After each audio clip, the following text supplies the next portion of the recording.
बिगड़ी बनाते हैं, दूसरे के काम में सहायता करते हैं। साधु का सीधा साधा अर्थ ये होता है जो परमार्थ करते हैं, पर उपकार वचन मन काया, सत सहज स्वभाव खग राया। कागभूषणी जी महाराज खगपति गरुड़ महाराज जी से कहते हैं, साधु कौन होता है? जो मन वचन कर्म से परमार्थ करता है, दूसरे के दुख में जो मदद करता हो, दूसरे की पीड़ा को अपना समझता हो, वो होता है सच्चा साधु। केवल वेश बना लेने से साधुता नहीं होती है। ऐसे तो रामलीला भी लोग करते ना, तो रामलीला में भी साधु का बढ़िया रोल बना के आते हैं ना, और कितना बढ़िया लगता है। क्या वो साधु हो जाएंगे? नहीं, साधु के अंदर साधुता होना चाहिए, परमार्थ होना चाहिए, दूसरों के दुख दर्द में सहयोगी होना चाहिए, वो तो होता है सच्चा साधु। हमारे देश में एक बहुत मस्त फकीर थे, स्वामी रामकृत, जिनका नाम है स्वामी रामकृत। उनकी बड़ी प्यारी कविता है साधु के विषय में। लिखा क्या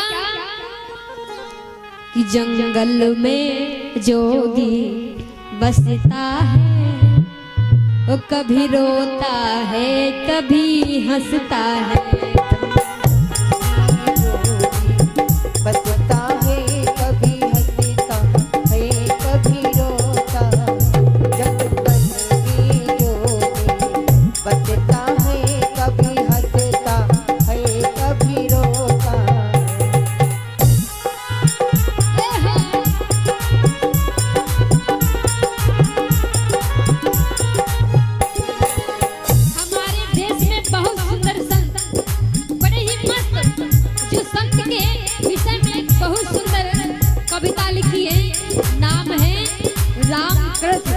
लिखा क्या?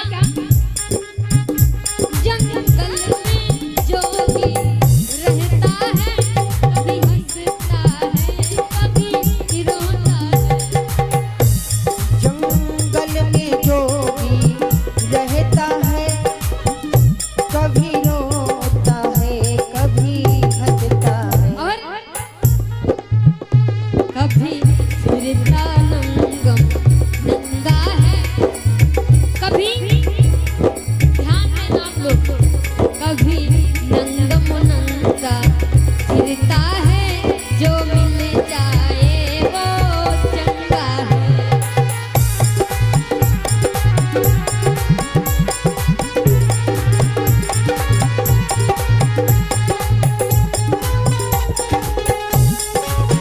ए हो हीरा है।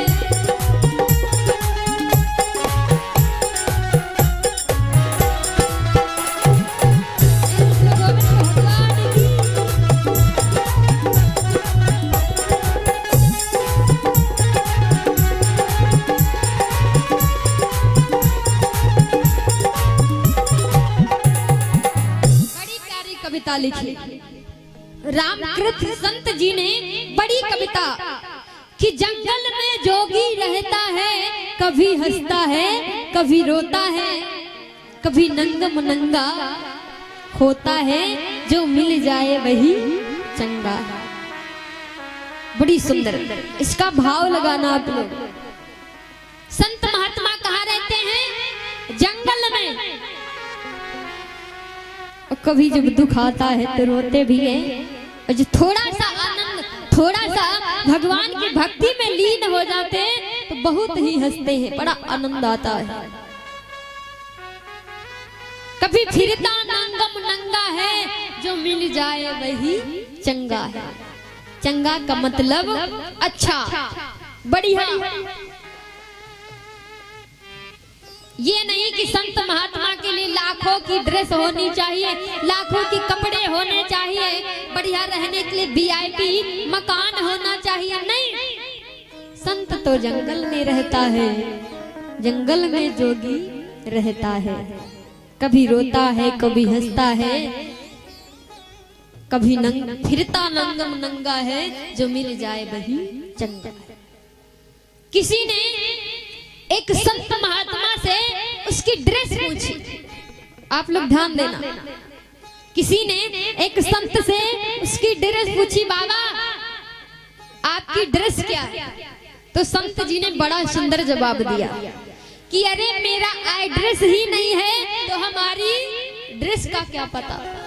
जिसका एड्रेस ही ना हो उसकी ड्रेस का, ड्रेस माने होते कपड़े, यूनिफॉर्म। जैसे संत महात्मा है ना, बहुत लोग जो संत बनते हैं कपड़े पीले रंग के, भगवा रंग के पहन लिए और गली गली में घूमने लगे, तो लोग देख के उसको क्या बताएंगे, संत है ना। लेकिन वो संत नहीं है, संत की कोई ड्रेस ही नहीं होती है, वो होता है सच्चा संत। संत को एक लंगोटी मिल जाती है, उसमें आनंदित रहता है, मस्त रहता है। जो भगवान में लीन हो जाता है तो संत ध्यान नहीं देता कि उसके अंग के वस्त्र कहाँ गए। किस प्रकार से इस प्रकार से एक लैला अपने मंजनू को जाना यहाँ पे है, तो लैला उठ करके मंजनू में ऐसा ध्यान लगाए हैं कि दौड़ते दौड़ते मिलने के लिए जा रही, और बीच में एक मुसलमान भाई चादर बिछाए अल्लाह का नाम ले रहे। तो लैला को ये ध्यान नहीं कि मेरा पैर कहाँ पड़ रहा है, ऐसा गांव में दौड़ते गई, उसका पैर उस मुसलमान के चादर पे पड़ गया। एकदम से आवाज लगाई, अरे वो तुझे दिखाई नहीं देता? मैं भगवान के ध्यान में, अल्लाह के ध्यान में बैठा था, चादर बिछा के, तुझे इतना भी होश नहीं कि मेरा पैर कहाँ पड़ता है? तो उस लैला ने बड़ा सुंदर जवाब दिया, बाबा मैं तो अपने मंजनू से मिलने के लिए जा रही थी, इसलिए मुझे ध्यान नहीं रहा कि मेरा पैर कहाँ पड़ रहा है। आप तो उस अल्लाह के ध्यान में बैठे थे, फिर भी आपका मन हमारे पैर में कैसे आ गया? तुम तो भगवान के ध्यान में बैठे थे, और मैं तो एक साधारण इस संसार रूपी जो बंधन है उसमें उस अपने प्रेमी से मिलने के लिए जा रही थी, तो मेरे को ध्यान नहीं रहा कि मेरा पैर कहाँ पड़ रहा। आप तो परम पिता परमात्मा के ध्यान में बैठे थे, फिर भी आपका ध्यान इस चादर पे कैसे? बड़ा सुंदर जवाब दिया। संत तो वो होता है जो भगवान के भक्ति में मगन रहता है, उसको ये भी होश नहीं रहता कि मेरा वस्त्र कहाँ है। जो भी मिल जाए वही चंगा है। संत महात्मा तो अपनी भक्ति में आनंदमय रहते हैं। तो गोकर्ण बता रहा, पिताजी साधु संतों की सेवा करिएगा, धर्म करिए, ये मेरा पुत्र है, ये हमारी नारी है, ये हमारा बेटा है, ये हमारी बेटी है। संसार के चक्कर में मत पड़िए, क्योंकि संसार में कोई किसी का नहीं होता है, कोई किसी का नहीं। तब तो आत्मदेव को कुछ समझ में आया। आत्मदेव जी महाराज उसी जगह से उठ करके जंगल को प्रस्थान कर गए भगवान का भजन करने के लिए। जब आत्मदेव बाहर चले गए, जंगल को चले गए भजन करने के लिए, तो इधर गोकर्ण भी कहता, पिताजी भी घर में नहीं रहे, अब तो मैं भी तीर्थ यात्रा के लिए चला जाऊंगा। आत्मदेव ब्राह्मण जंगल को भजन करने के लिए, भगवान संतों की सेवा करने के लिए चले गए। गोकर्ण भी तीर्थ यात्रा घूमने के लिए निकल गया। इधर घर में दो ही लोग बचे, एक धुंधली, दूजे उसका पुत्र धुंधकारी। अब तो घर में पिताजी भी नहीं है, बढ़िया एकदम आजाद। कहते हैं अपने बेटे को धर्म अवश्य दीजिए, धन देने में विश्वास मत करिएगा कि मैं अपने बेटे के लिए दुनिया की रकम दुनिया का धन दौलत कमा के रखूंगा, अपने बेटे के भविष्य के लिए आप धन ना कमा के रखे, लेकिन अपने बेटे को धर्म जरूर दीजिएगा। और जिन बेटों में धर्म नहीं होता है, संस्कार नहीं होता है, जिस माँ ने अपने पुत्र को 9 महीने गर्भ में रखा है, आगे चल के वही बेटा अपनी माँ को घर में नहीं रखते। जब माता पिता बूढ़े हो जाते हैं, मैया ने अपनी संतान को 9 महीने गर्भ में रखा, संस्कारहीन बेटा निकल गया, नालायक निकल गया, तो वही बेटा अपनी माँ को घर में नहीं रखता है। इसलिए धन दौलत देने के चक्कर में नहीं, बल्कि अपने पुत्र को धर्म और संस्कार दीजिए। अब गोकर्ण तीर्थ यात्रा पे निकल गया, आत्मदेव ब्राह्मण भगवान का भजन करने के लिए गए। आइए सभी लोग भाव के साथ में गाएंगे, मस्ती के साथ में।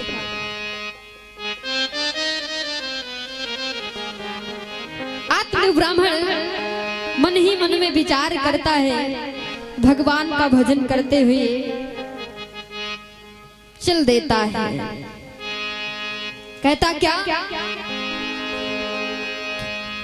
प्रेम श्लो गोविंद भगवान की जय, राम नाम भगवान की जय। सभी लोग भाव के साथ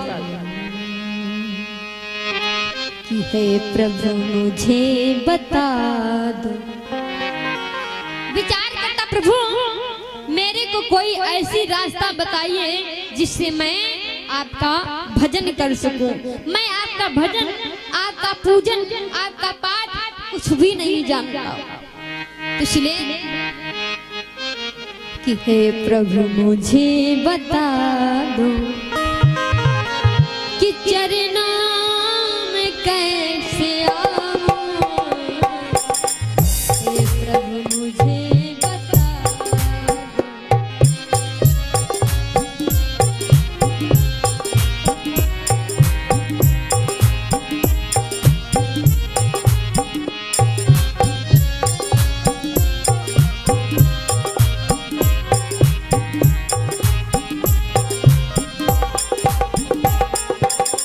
हे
सवरे सरकार की। आज तो ब्राह्मण गुनगुनाते हुए कि हे